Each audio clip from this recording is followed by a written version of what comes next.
Oke, Assalamualaikum warahmatullahi wabarakatuh. Berjumpa lagi dengan saya, Roni. Baiklah, pada kesempatan kali ini kita akan membuat modul yang ada pada gambar di depan ini. Jadi ini adalah bakal untuk pembuatan spur gear. Dimana kalau kawan-kawan lihat, ini adalah gambar kerja yang akan kita buat benda kerjanya di proses pembubutan. Dimana di sini didapat dari diameter 48, Z-nya 30, M 1,5. Dimana data ini didapat dari hasil perhitungan untuk proses pembuatan roda gigi. Adapun kompetensi yang kawan-kawan dapatkan pada pembuatan gambar seperti ini atau benda kerja seperti ini, yang pertama itu adalah pembubutan sisi bagian luar. Kemudian pembubutan untuk internal sisi bagian dalam, kemudian melakukan proses pengeboran. Kemudian penggunaan reamer untuk mendapatkan diameter 12H7. Kemudian ada chamfer, kemudian yang terakhir kita melihat bagaimana proses kekasaran dari benda kerja. Oke, setelah kawan-kawan mengetahui kompetensi apa yang kawan-kawan dapatkan dalam proses pembuatan benda kerja seperti gambar kerja ini, kemudian kawan-kawan harus mengetahui apa saja peralatan yang digunakan dalam proses pembuatan benda kerja di proses pembubutan. Oke, yang pertama kawan-kawan menggunakan itu adalah pahat rata kiri. Kemudian yang kedua, kawan-kawan menggunakan pahat chamfer, itu adalah chamfer 45 derajat. Kemudian, kawan-kawan melanjutkan untuk proses pembuatan lubang dalam atau memperbesarkan hole, itu menggunakan pahat internal.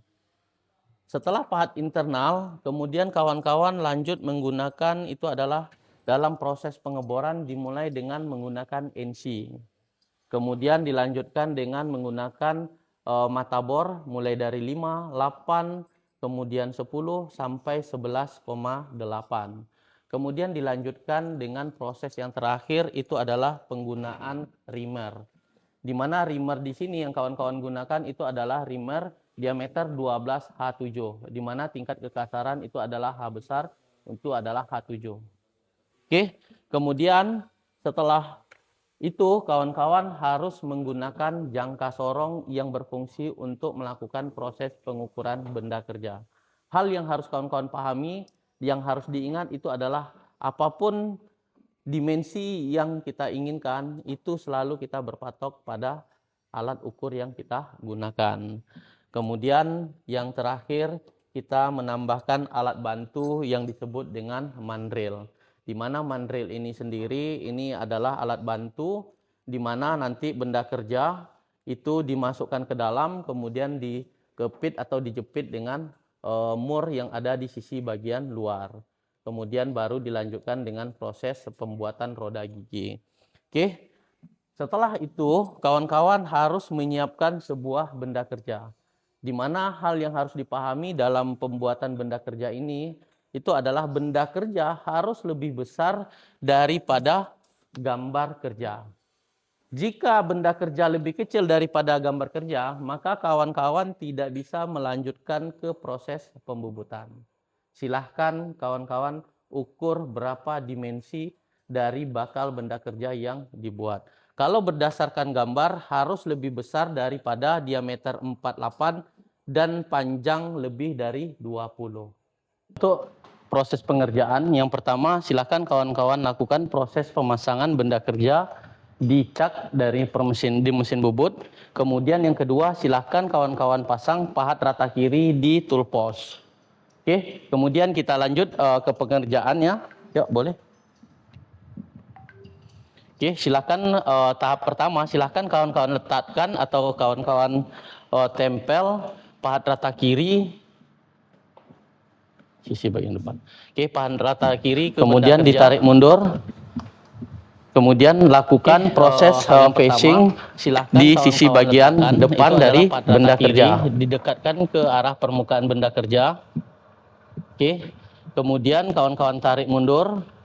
Kemudian silahkan kawan setting untuk eretan panjang itu ke titik 0. Yuk, boleh. Oke.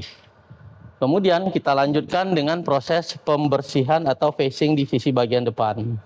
Kita geser ke kiri. Kemudian kita hidupkan benda. Oke, kemudian silakan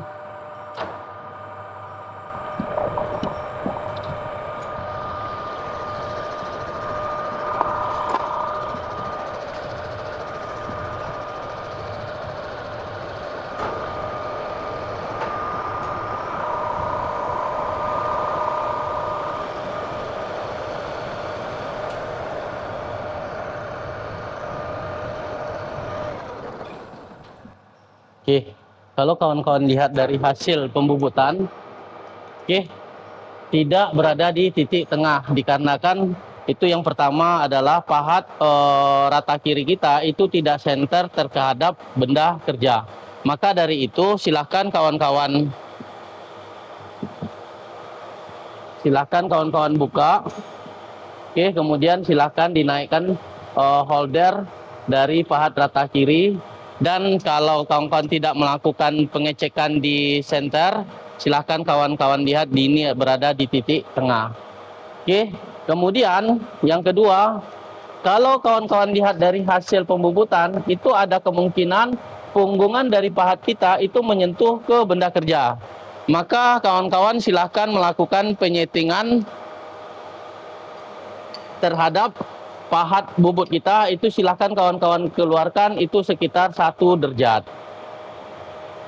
Oke, kemudian kita kunci kembali. Kemudian silahkan kawan-kawan facing kembali. Oke, kemudian kita lanjutkan ke proses pembersihan yang kedua.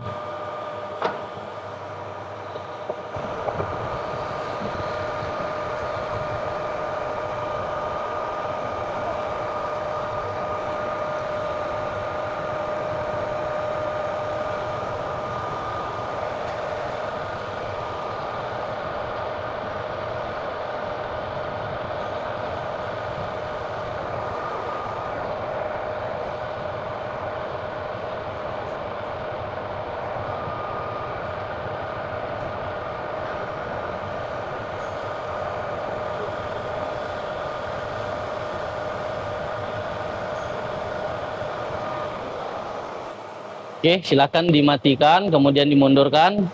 Kalau kawan-kawan lihat dari hasil, ini permukaan dari benda kerja kita sudah rata.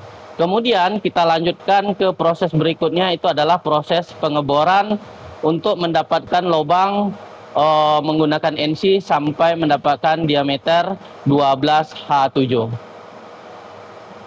Oke, setelah facing tadi, kemudian kawan kita akan melanjutkan ke proses pembuatan lubang, itu adalah diameter 12H7.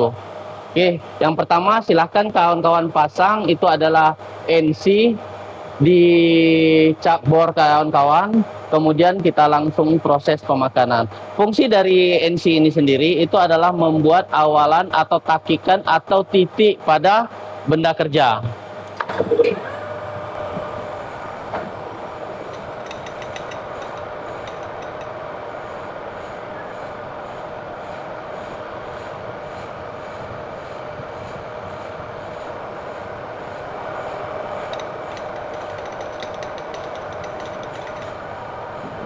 Setelah selesai, silahkan kawan-kawan ganti dari mata NC menjadi mata bor. Itu yang pertama kita gunakan adalah mata bor 5.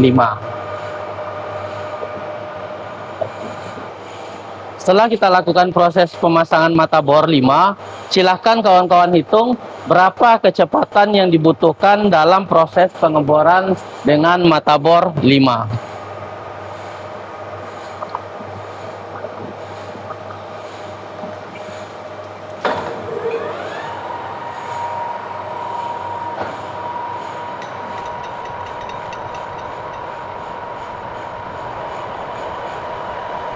Dan lakukan proses pengeboran sampai tembus ke sisi belakang dari benda kerja.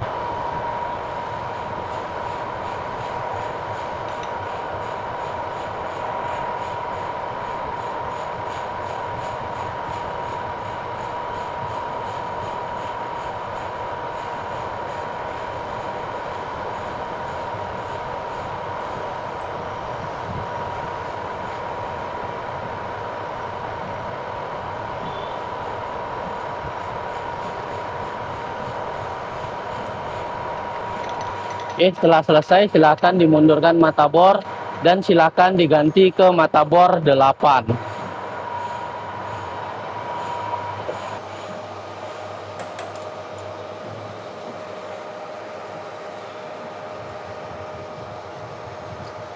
Oke, silakan diganti dengan mata bor 8.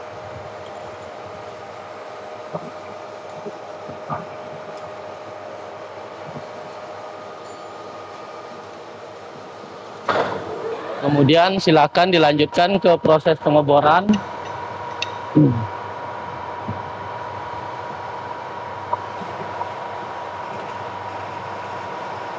Oke, jadi kalau kawan-kawan dengar bunyi seperti ini, maka ada sesuatu yang terjadi di mata bor kita.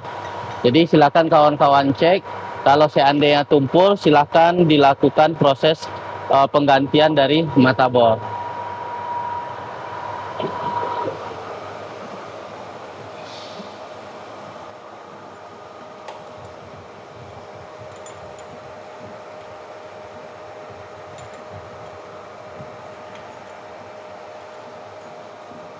Oke, jadi kalau kita lihat di sini, ini adalah jadi kalau kawan-kawan lihat di sini, ini adalah mata bor kita itu lebih rendah daripada punggungan. Berarti ada sesuatu hal yang salah dalam proses pengasahan dari mata bor yang dibuat. Silakan kawan-kawan lakukan proses penggantian mata bor. Oke, sedikit penjelasan. Jadi kalau kawan-kawan lihat dari mata bor yang ada di depan, ini ada yang sisi sebelah kanan ini adalah sedikit lebih turun daripada punggungan. Sedangkan yang sebenarnya sisi bagian depan itu harus lebih tinggi daripada punggungan. Maka mata bor yang pertama ini itu harus kita ganti dengan yang baru. Oke, kemudian kita lanjutkan ke proses pemasangan. Oke, kita lanjutkan ke mesin kita hidupkan, kemudian lanjutkan ke proses pengeboran. Jadi kalau kawan-kawan lihat dari hasil chip yang dihasilkan, itu dapat terlihat berbeda dengan apa yang dilakukan pada saat proses pengeboran yang pertama tadi.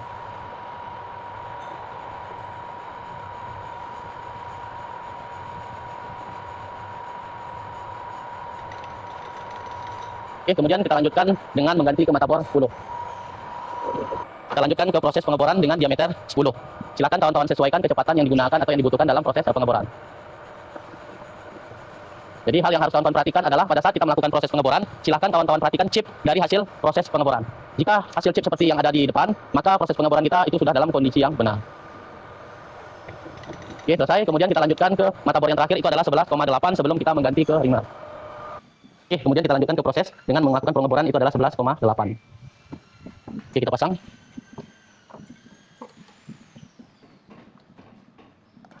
Oke, silakan disesuaikan juga kecepatan dari proses pengeboran.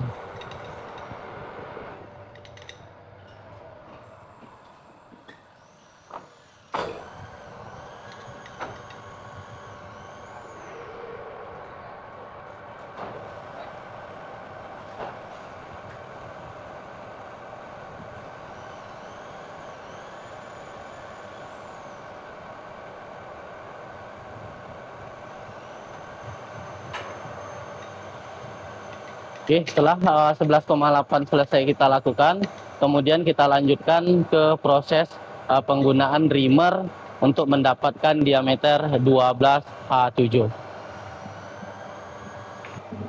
Oke, proses penggunaan sleeve, penggunaan reamer, lantaran reamer kita dalam bentuk sisi belakangnya adalah konus, maka kawan-kawan silahkan meminjam itu adalah sleeve yang ada di untuk proses pengeboran.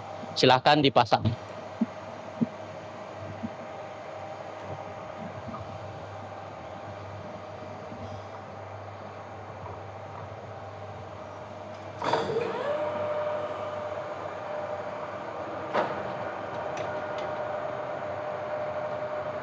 Oke, sebelum melakukan proses pemakanan, silahkan kawan-kawan oleskan sisi bagian ujung dari reamer itu menggunakan oli.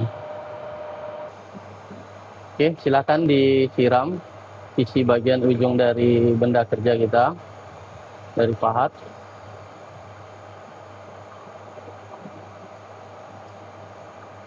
Yang berfungsi ini adalah untuk melapisi permukaan dari reamer kita sendiri.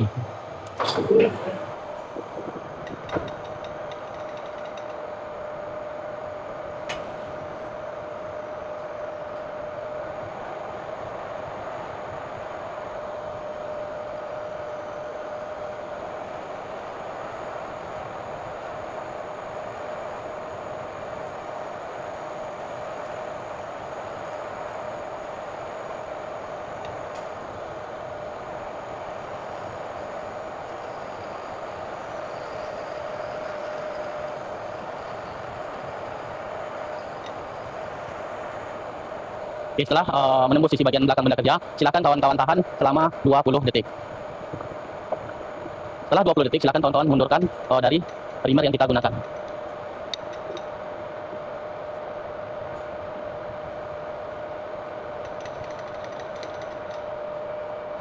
Maka proses pekerjaan kita untuk membuat itu adalah diameter 12 yang akan kita gunakan itu selesai.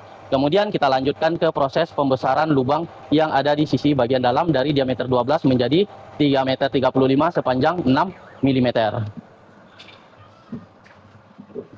Oke, sebelum kita melanjutkan ke sisi bagian itu, kemudian kita lanjutkan proses pengecekan dari mandril yang akan kita gunakan. Oke.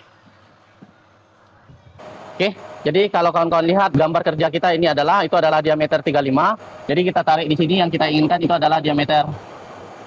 Ini adalah diameter 35.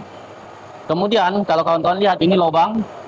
Ini adalah diameter 12 H7. Kemudian panjang yang kita inginkan itu adalah 6. Maka kawan-kawan silahkan mengerjakan kalau awalan kita tadi ini adalah hasil pengeboran kita tadi. Maka nanti akan kita lakukan proses pengeboran atau pembesaran dari hole ini sendiri secara bertahap. Jadi yang kita kejar dulu itu adalah diameter 34, 1 mili itu adalah untuk finishing. Sedangkan yang panjang 6 kita jadikan ini adalah 5 mm dulu, 1 mili nanti kita jadikan untuk finishing. Oke, jadi kita lanjutkan menggunakan pahat internal secara bertahap.